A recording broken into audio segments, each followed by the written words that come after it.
दोस्तों आज हम लोग बिहार बोर्ड के 12th इंग्लिश के must VVI short question answer देखेंगे जिसकी संख्या 16 है। तो आइए चलते हैं हम लोग देर न करते हुए क्वेश्चन आंसर की तरफ।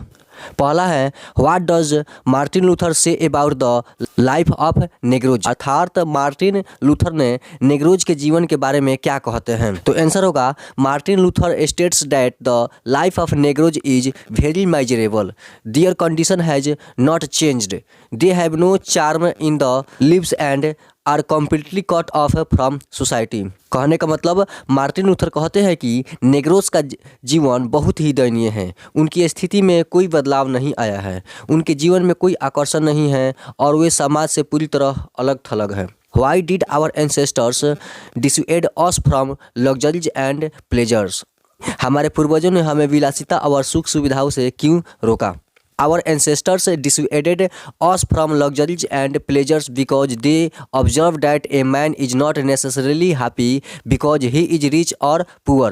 The rich are often seen to be unhappy and the poor to be happy. अर्थात हमारे पूर्वजों ने हमें विलासिता और सुख सुविधाओं से इसलिए रोका क्योंकि उन्होंने देखा था कि धनवान या गरीब होने से आदमी जरूरी नहीं कि खुश हो, अमीर अक्सर दुखी दिखाई देते हैं और गरीब खुश। तीसरा क्वेश्चन है, what is civilisation in the sense of the term, यानी शब्द के अर्थ में सभ्यता क्या है। आंसर होगा, civilisation in its real sense of the term does not consist in the multiplication of wants, it consists in the deliberate and voluntary restrictions of wants।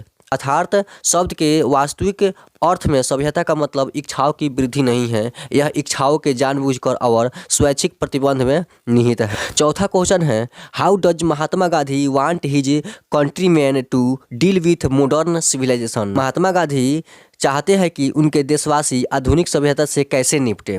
Answer होगा, Mahatma Gandhi wants his countrymen to continue their own civilization and ignore या shun the modern civilization at all cost. He wants to take the good and leave the bad।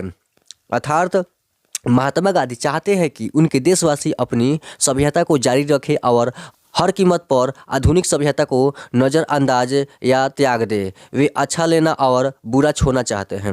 पांचवा question है, what was the great lesson that India had to teach the West, यानी भारत ने पश्चिम को कौन सा महान सबक सिखाया था। आंसर होगा, India had to teach the West the sense of humanity, the tradition and culture of purity. This was the great lesson that India had to teach the West.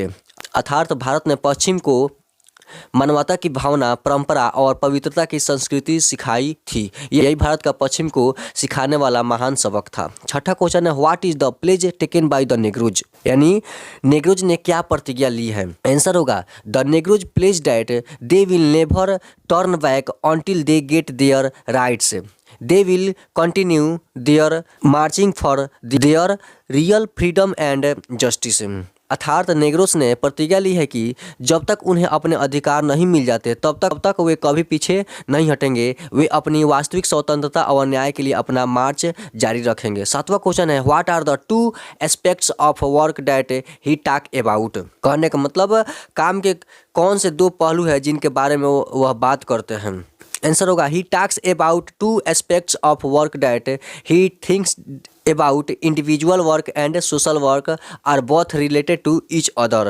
अर्थात वह काम के दो पहलुओं के बारे में बात करते हैं, व्यक्तिगत कार्य और सामाजिक कार्य, जो दोनों एक दूसरे से जुड़े हुए हैं। आठवां question, in what context does doctor Zakir Hussain से भारत इज माई होम, यानी किस संदर्भ में जाकिर हुसैन कहते हैं भारत मेरा घर है।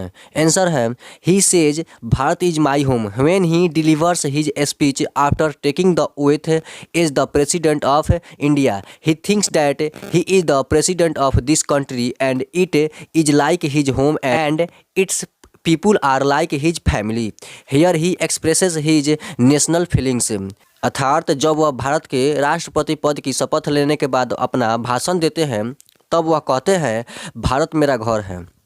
उनका मानना है कि वह इस देश के राष्ट्रपति है और यह उनके घर की तरह है और इसके लोग उनके परिवार की तरह हैं। यहाँ वह अपनी राष्ट्रीय भावनाओं को व्यक्त करते हैं। 9वां क्वेश्चन है what does our civilization depend upon, यानी हमारी सभ्यता किस पर निर्भर करती है। आंसर है our civilization depends upon our restricting wants and self control, it does not depend on multiplying wants. अर्थात हमारी सभ्यता हमारी इच्छाओं पर नियंत्रण और आत्मनियंत्रण पर निर्भर करती है, यह इच्छाओं की वृद्धि पर निर्भर नहीं कर। 10वां क्वेश्चन है what did Martin Luther want for the Negroes, यानी मार्टिन लूथर नेग्रोज के लिए क्या चाहते थे। आंसर है Martin Luther wanted nothing but freedom for the नेग्रोज, he wanted the same opportunity facility and citizenship for them. अर्थात मार्टिन लूथर नेग्रोस के लिए सिर्फ आज़ादी चाहते थे, वे उनके लिए समान अवसर सुविधा और नागरिकता चाहते थे। 11 नंबर क्वेश्चन है what did Benjy understand about the business of hens, यानी बेंजी मुर्गियों के व्यापार के बारे में क्या समझता था। आंसर होगा Benji understood about the business of hens that he would earn money by selling eggs, so he did a lot and took all possible care of hens. अर्थात बेंजी मुर्गियों के व्यापार के बारे में समझता था कि वह अंडे बेचकर पैसा कमाएगा, इसलिए उसने बहुत मेहनत की और मुर्गियों की हर संभव देखभाल की। 12वां नंबर क्वेश्चन है what is the main difference between Indian and western civilization, यानी भारतीय और पश्चिमी सभ्यता में मुख्य अंतर क्या है। आंसर होगा the main difference between both of them is that the Indian civilization depends on self control and restricting wants but western civilization depends on human wants, materialism and luxurious life styles, discoveries and inventions. अर्थात दोनों में मुख्य अंतर यह है कि भारतीय सभ्यता आत्मनियंत्रण और इच्छाओं पर नियंत्रण पर निर्भर करती है, लेकिन पश्चिमी सभ्यता मानवीय इच्छाओं, भौतिकवाद और विलासितापूर्ण जीवन शैली, खोजों और आविष्कारों पर निर्भर करती है। 13 नंबर क्वेश्चन है व्हाट इज लिंग्विस्टिक इमरजेंसी, यानी भाषाई आपातकाल क्या है। तो आंसर होगा linguistic emergency is that type of situation in which a person always turns to his mother tongue. अर्थात भाषाई आपातकाल उस तरह की स्थिति है जिसमें व्यक्ति हमेशा अपनी मातृभाषा की ओर मुड़ता है। 14वां नंबर क्वेश्चन होगा व्हाट हैपेंस इन ऑटमन, यानी शरद ऋतु में क्या होता है। आंसर होगा in the autumn season plants and trees are with flowers and fruit, greenery adds beauty in nature, it is really a pleasant season, many kinds of birds and fruit can be seen in the season, it is not second to the spring। अर्थात शरद ऋतु में पौधे और पेड़ फूलों और फलों के साथ होते हैं, हरियाली प्रकृति में सुंदरता जोड़ती हैं, यह वास्तव में एक सुखद मौसम है। इस मौसम में तरह तरह के पक्षी और फल देखे जा सकते हैं, यह बसंत से दूसरा नहीं है। 15 नंबर क्वेश्चन है how did the snake drink water, यानी सांप ने पानी कैसे पिया। आंसर होगा the snake sipped water with its straight mouth through it's gums into its slack long body. It drank softly. It sometimes looked hither and thither, then drank much water.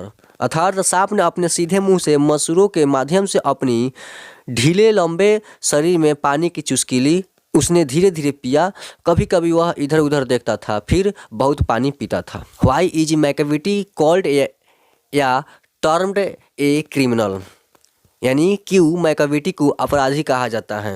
Answer है Macavity is called a criminal because he defies the law and commits crime after crime.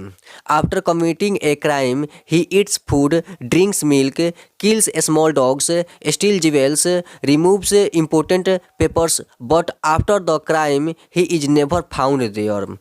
अर्थात Macavity को अपराधी कहा जाता है क्योंकि वह कानून की अवहेलना करता है और अपराध के बाद अपराध करता है। अपराध करने के बाद वह खाना खाता है, दूध पीता है, कुत्तों को मारता है, गहने चुराता है, महत्वपूर्ण कागजात हटाता है, लेकिन अपराध के बाद वह कभी वहाँ नहीं पाया जाता।